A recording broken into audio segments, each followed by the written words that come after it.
नमो भगवते वासुदेवाय। सभी वैष्णव भक्तों को जय श्री राधे कृष्ण।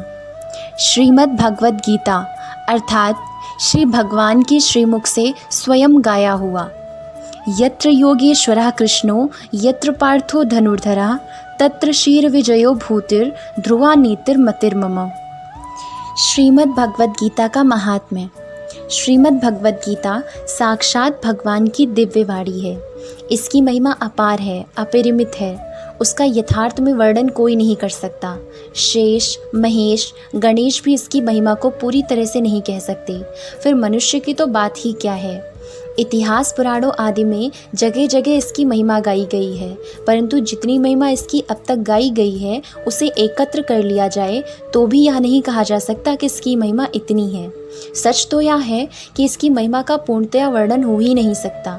जिस वस्तु का वर्णन हो सकता है वह अपरिमित कहाँ रह गई, वह तो परिमित हो गई। गीता एक परम रहस्यमय ग्रंथ है। इसमें संपूर्ण वेदों का सार संग्रह किया गया है। गीता सर्वशास्त्रमयी है। गीता में सारे शास्त्रों का सार भरा हुआ है। महाभारत में भी कहा है सर्वशास्त्रमयी गीता, परंतु इतना ही कहना पर्याप्त नहीं है, क्योंकि सारे शास्त्रों की उत्पत्ति वेदों से हुई है। वेदों का प्राकट्य भगवान ब्रह्मा जी के मुख से हुआ और ब्रह्मा जी भगवान के नाभि कमल से उत्पन्न हुए। इस प्रकार शास्त्रों और भगवान के बीच में बहुत अधिक व्यवधान पड़ गया है, किंतु गीता तो स्वयं भगवान के मुखारविंद से निकली है, इसलिए उसे सभी शास्त्रों से बढ़कर कहा जाए तो कोई अतियुक्ति नहीं होगी।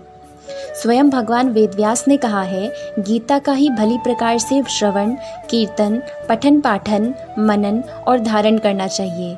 अन्य शास्त्रों के संग्रह की क्या आवश्यकता है, क्योंकि वह तो स्वयं पद्मनाभ भगवान के साक्षात मुख कमल से निकली हुई है।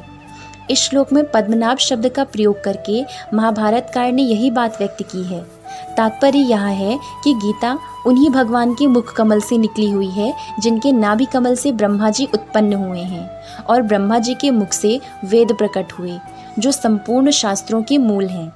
गीता गंगा से भी बढ़कर है। शास्त्रों में गंगा स्नान का फल मुक्ति बतलाया गया है, परंतु गंगा में स्नान करने वाला स्वयं मुक्त हो सकता है, वह दूसरों को तारने की सामर्थ्य नहीं रखता।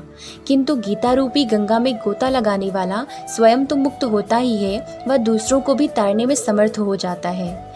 गंगा तो भगवान के चरणों से उत्पन्न हुई है और गीता साक्षात भगवान नारायण के मुखारविंद से निकली है। फिर गंगा तो उसमें आकर स्नान करता है, उसी को मुक्त करती है, परंतु गीता घर घर में जाकर उन्हें मुक्ति का मार्ग दिखलाती है। इन्हीं कारणों से गीता को गंगा से बढ़कर कहते हैं। गीता को हम स्वयं भगवान से भी बढ़कर कहें तो कोई अतियुक्ति नहीं होगी। भगवान ने स्वयं कहा है वराह पुराण में कि मैं गीता के आश्रय में रहता हूँ। गीता मेरा श्रेष्ठ घर है। गीता के ज्ञान का सहारा लेकर ही मैं तीनों लोकों का पालन करता हूँ। इसके सिवा गीता में ही भगवान मुक्त कंठ से यह घोषणा करते हैं कि जो कोई मेरी इस गीता रूप आज्ञा का पालन करेगा वह निसंदेह मुक्त हो जाएगा। यही नहीं, भगवान कहते हैं कि जो कोई इसका अध्ययन भी करेगा उसके द्वारा मैं ज्ञान यज्ञ से पूजित हो जाऊंगा। जब गीता के अध्ययन मात्र का इतना महात्म्य है, तब जो मनुष्य इसके उपदेशों के अनुसार अपना जीवन बना लेता है और इसका रहस्य भक्तों को धारण कराता है और उनमें इसका विस्तार एवं प्रचार करता है, उसकी तो बात ही क्या है।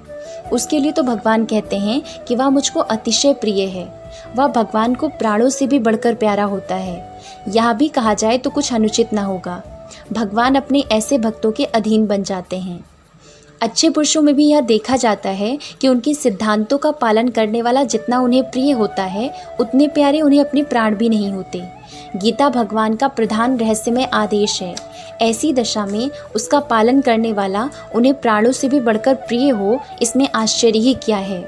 गीता भगवान का श्वास है, हृदय है और भगवान की वांगमयी मूर्ति है। गीता साक्षात भगवान श्री कृष्ण के मुखारविंद से निकली हुई वाणी है।